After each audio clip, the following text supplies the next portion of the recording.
ಜೈ ರಾಮಕೃಷ್ಣ. ನಮಸ್ತೆ. ಯುಗಾವತಾರ ಶ್ರೀರಾಮಕೃಷ್ಣ ಗ್ರಂಥಾಧ್ಯಯನಕ್ಕೆ ತಮ್ಮೆಲ್ಲರಿಗೂ ಸ್ವಾಗತ. ಬಾಲಗದಾಧರನಿಗೆ ಈಗ 5 ತಿಂಗಳು ತುಂಬಿದೆ. ಅನ್ನಪ್ರಾಶನ ಸಂಸ್ಕಾರಕ್ಕೆ ಇದು ಸೂಕ್ತ ಕಾಲ.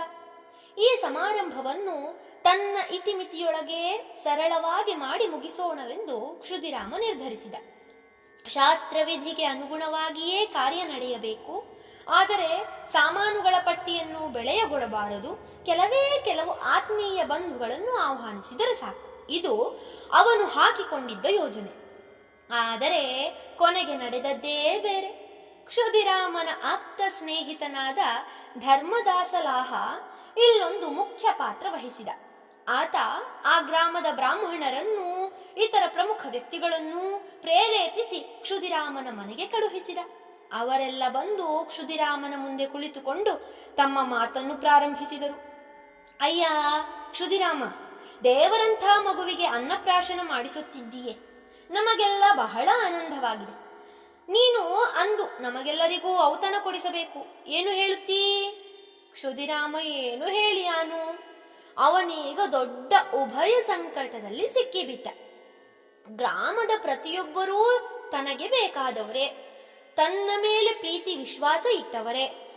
ಇವರಲ್ಲಿ ಯಾರನ್ನು ಕರೆಯುವುದು, ಯಾರನ್ನು ಬಿಡುವುದು? ಹೋಗಲಿ, ಎಲ್ಲರನ್ನೂ ಆಮಂತ್ರಿಸೋಣವೆಂದರೆ ಆ ಪ್ರಶ್ನೆಯೇ ಹೇಳುವಂತಿಲ್ಲ. ಬಡತನ. ಕ್ಷುದಿರಾಮ ಶ್ರೀ ರಘುವೀರನ ಮೇಲೆ ಭಾರ ಹಾಕಿ ನೆಟ್ಟಗೆ ತನ್ನ ಆಪ್ತ ಸ್ನೇಹಿತನಾದ ಧರ್ಮದಾಸಲಾಹನ ಬಳಿಗೆ ಬಂದು ತನ್ನ ಸಂಕಟದ ಸ್ಥಿತಿಯನ್ನು ಹೇಳಿಕೊಂಡ. ಧರ್ಮದಾಸನಿಗೆ ತಿಳಿಯದ ವಿಷಯವೇ ಇದು. ಇದಕ್ಕೆ ಕಾರಣ ಅವನೇ ಅಲ್ಲವೇ? ಮನದಲ್ಲೇ ನಗುತ್ತಾ ಹೇಳಿದ, ಕ್ಷುದಿರಾಮ, ನೀನೇನು ಯೋಚಿಸಬೇಡ. ಆ ದಿನದ ಖರ್ಚಿನ ಬಾಪತ್ತನ್ನೆಲ್ಲ ನನಗೆ ಬಿಟ್ಟು ಧೈರ್ಯವಾಗಿ ಕಾರ್ಯ ಪ್ರಾರಂಭಿಸು. ಕ್ಷುದಿರಾಮನ ತಲೆಯ ಮೇಲಿನ ಬೆಟ್ಟದ ಭಾರ ಕಳಚಿಬಿತ್ತು. ಆಪ್ತ ಸಖ ಧರ್ಮದಾಸನಿಗೆ ಸಂಪೂರ್ಣ ಜವಾಬ್ದಾರಿಯನ್ನು ವಹಿಸಿ ನಿಶ್ಚಿಂತ ಮನಸ್ಸಿನಿಂದ ಮನೆಗೆ ಮರಳಿದ. ಅನ್ನಪ್ರಾಶನದ ದಿನ ಬಂತು. ಅಂದಿನ ಕಾರ್ಯಕ್ರಮ ಆ ಹಳ್ಳಿಯ ಜನ ಎಂದೆಂದಿಗೂ ನೆನಪಿಟ್ಟುಕೊಳ್ಳುವಂತೆ ನಡೆಯಿತು. ಆ ದಿನದ ಸಮಸ್ತ ಖರ್ಚನ್ನೂ ವಹಿಸಿಕೊಂಡ ಧರ್ಮದಾಸ ಆನಂದದಿಂದ ಓಡಾಡಿ ಕಾರ್ಯಕ್ರಮದ ಪ್ರತಿಯೊಂದು ಅಂಗವನ್ನೂ ಅಚ್ಚುಕಟ್ಟಾಗಿ ನಡೆಸಿಕೊಟ್ಟ. ಶ್ರೀಮಂತ ಸಜ್ಜನನಾಗಿರಬೇಕು ಮತ್ತು ಅವನ ಸಹಕಾರವಿರಬೇಕು. ಆಗ ಕಾರ್ಯ ಏಕೆ ಯಶಸ್ವಿಯಾಗಲೊಲ್ಲದು? ಅಂದಿನ ಇನ್ನೊಂದು ವೈಶಿಷ್ಟ್ಯವೆಂದರೆ ಯಾವುದೇ ಜಾತಿ ಭೇದ, ವರ್ಗಭೇದ, ಸ್ಥಾನ ಭೇದವಿಲ್ಲದೆ ಹಳ್ಳಿಯ ಸಮಸ್ತರೂ ಕ್ಷುದಿರಾಮನ ಮನೆಗೆ ಬಂದರು. ಮಗುವಿನ ದರ್ಶನ ಪಡೆದರು. ಪುಷ್ಕಳವಾಗಿ ಭೋಜನಗೈದು ಮಗುವಿಗೆ ಶುಭ ಕೋರುತ್ತಾ ಆನಂದದಿಂದ ಹಿಂತೆರಳಿದರು. ಅಂದು ಹಲವಾರು ಭಿಕ್ಷುಕರೂ ತೃಪ್ತಿಯಾಗಿ ಉಂಡರು. ಎಂಜಲನ್ನಲ್ಲ, ಶ್ರೀ ರಘುವೀರನ ಪ್ರಸಾದವನ್ನು. ಬಾಲಗದಾಧರನ ಮುಖದಲ್ಲಿ ಮಿನುಗುವ ನಗೆ, ಕೈಕಾಲುಗಳು ಆಡುವ ಬಗೆ ಎಲ್ಲವೂ ಅಷ್ಟು ಮಧುರ. ಅವನ ಒಂದೊಂದು ಹಾವಭಾವವು ಚಂದ್ರಮಣಿಯ ಹೃದಯವನ್ನು ಅರಳಿಸುತ್ತಿತ್ತು. ಆದರೆ ಅವಳ ಹೃದಯದಲ್ಲಿ ಆಗಾಗ ಒಂದು ಭಯವೂ ಹೆಡೆಯಾಡುತ್ತಿತ್ತು. ಅದು ತನ್ನ ಮುದ್ದು ಮಗುವಿನ ಯೋಗಕ್ಷೇಮದ ಬಗ್ಗೆ. ಎಲ್ಲಿ ಅವನಿಗೆ ದೃಷ್ಟಿ ತಗಲೀತೋ, ಯಾವ ದುಷ್ಟಗಾಳಿ ಬೀಸೀತೋ ಎಂಬ ಭಯ. ಹಿಂದೆ ಅವಳಿಗೆ ನಾನಾ ದೇವದೇವಿಯರು ದರ್ಶನ ಕೊಟ್ಟು ವರ ನೀಡುತ್ತೇವೆಂದು ಬಂದರೂ ಅವಳು ಯಾವ ವರವನ್ನೂ ಯಾಚಿಸಿದವಳಲ್ಲ. ಈಗ ದಿನ ಬೆಳಗಾದರೆ ಅವಳ ಮಿಡಿಯುತ್ತಿದ್ದ ಮಾತ್ರ ಹೃದಯದಿಂದ ಮಗುವಿನ ಕ್ಷೇಮಕ್ಕಾಗಿ ನಿರಂತರ ಪ್ರಾರ್ಥನಾ ಲಹರಿ ಹರಿಯತೊಡಗಿತ್ತು. ಎಷ್ಟೋ ವೇಳೆ ಈ ಪ್ರಾರ್ಥನೆ ಅವಳಿಗೇ ಅರಿವಿಲ್ಲದಂತೆ ನಡೆದಿತ್ತು. ಇಷ್ಟು ಪ್ರಾರ್ಥಿಸಿದರೂ ಅವಳ ಭಯ ದೂರವಾಯಿತೆಂದೇನಲ್ಲ. ಮಗುವಿನ ಯೋಗಕ್ಷೇಮದ ಕಾಳಜಿ ಅವಳ ಮನಸ್ಸನ್ನು ಎಷ್ಟು ಆಕ್ರಮಿಸಿ ಬಿಟ್ಟಿತ್ತೆಂದರೆ ದೇವದೇವಿಯರ ದರ್ಶನಕ್ಕೆ ಅದೊಂದು ತಡೆಯಾಗಿ ನಿಂತಿತು. ಹೀಗಿದ್ದರೂ ಅವಳಿಗೆ ಆಗಾಗ ಕೆಲವು ದರ್ಶನಗಳಾದವು.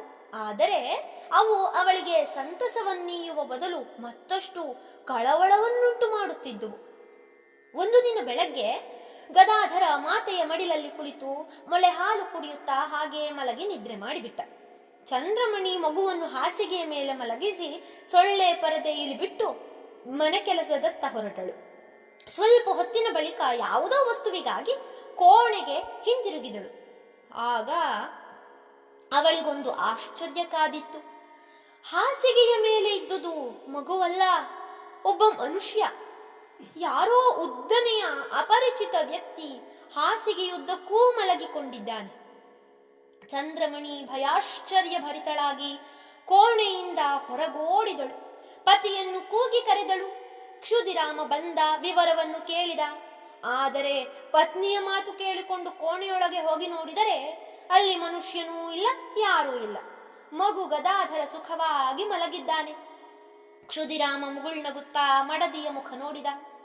ಚಂದ್ರಮಣಿ ಈಗೇನನ್ನಬೇಕು? ಆದರೂ ಅವಳು ಕಂಡದ್ದಂತೂ ಖಂಡಿತ ಸತ್ಯ. ಅವಳು ಪತಿಗೆ ಹೇಳಿದಳು, ನೀವೇನೇ ಹೇಳಿ, ಇದು ನಿಜಕ್ಕೂ ಯಾವುದೋ ತುಂಟ ಪ್ರೇತದ ಕಾಟ. ಮಗು ಮಲಗಿದ ಜಾಗದಲ್ಲಿ ಯಾವನೋ ಉದ್ದನೆಯ ಮನುಷ್ಯ ಮಲಗಿದ್ದನ್ನು ನಾನೇ ಸ್ಪಷ್ಟವಾಗಿ ಕಂಡೆ. ಇದು ಖಂಡಿತ ಭ್ರಮೆಯಲ್ಲ. ಕಣ್ಣಾರೆ ಕಂಡದ್ದು ಭ್ರಮೆಯಾಗುವುದಕ್ಕೆ ಹೇಗೆ ಸಾಧ್ಯ? ಯಾರಾದರೊಬ್ಬ ಮಂತ್ರವಾದಿಯನ್ನು ಬೇಗನೆ ಕರೆತನ್ನಿ, ಇಲ್ಲದಿದ್ದರೆ ಮಗುವಿಗೆ ಏನಾದರೂ ಹಾನಿಯಾದೀತು. ಆದರೆ ಕ್ಷುದಿರಾಮ ಮಡದಿಯ ಮೈದಡವಿ ಸಮಾಧಾನ ಪಡಿಸುತ್ತಾ ಹೇಳಿದ, ಚಂದ್ರ, ಮಗುವಿನ ಸಂಬಂಧವಾಗಿ ನಿನಗೆ ಇಂತಹ ದರ್ಶನಗಳಾದರೆ ಅದರಲ್ಲೇನೂ ಆಶ್ಚರ್ಯವಿಲ್ಲ ಬಿಡು. ಈ ಬಗೆಯ ಅಪೂರ್ವ ದರ್ಶನಗಳು ನಮಗೆ ಮಗುವಿನ ಜನನಕ್ಕೆ ಮೊದಲು ಆಗಿದ್ದುವಲ್ಲವೇ? ಆದ್ದರಿಂದ ಸಮಾಧಾನ ತಂದುಕೋ. ಈ ವಿಷಯವನ್ನು ಅವರಿವರ ಹತ್ತಿರ ಹೇಳಬೇಡ. ಶ್ರೀ ರಘುವೀರ ನಮ್ಮ ಮಗುವನ್ನು ಸದಾ ಕಾಪಾಡುತ್ತಾನೆ, ಇದು ಸತ್ಯ. ಪತಿಯ ಮಾತು ಕೇಳಿ ತತ್ಕಾಲಕ್ಕೆ ಸಮಾಧಾನಗೊಂಡರೂ ಅವಳ ತಾಯಿ ಕರುಳಿನಲ್ಲಿ ಭೀತಿ ಹಾಗೆಯೇ ಉಳಿದಿತ್ತು. ಆ ದಿನ ಬಹಳ ಹೊತ್ತಿನವರೆಗೆ ಶ್ರೀ ರಘುವೀರನ ಮುಂದೆ ಕೈಜೋಡಿಸಿಕೊಂಡು ಮಗುವಿನ ಕ್ಷೇಮಕ್ಕಾಗಿ ಮನಸ್ತೃಪ್ತಿಯಾಗುವಷ್ಟು ಪ್ರಾರ್ಥಿಸಿಕೊಂಡಳು. ಇಂದಿಗೆ ಅಧ್ಯಾಯ 7 ಸಂಪೂರ್ಣವಾಯಿತು. ಮುಂದಿನ ಸಂಚಿಕೆಯಲ್ಲಿ ಮುಂದಿನ ಅಧ್ಯಾಯವನ್ನು ಪ್ರಾರಂಭಿಸೋಣ. ಧನ್ಯವಾದಗಳು. ಜೈ ಶ್ರೀ ಮಾತಾ.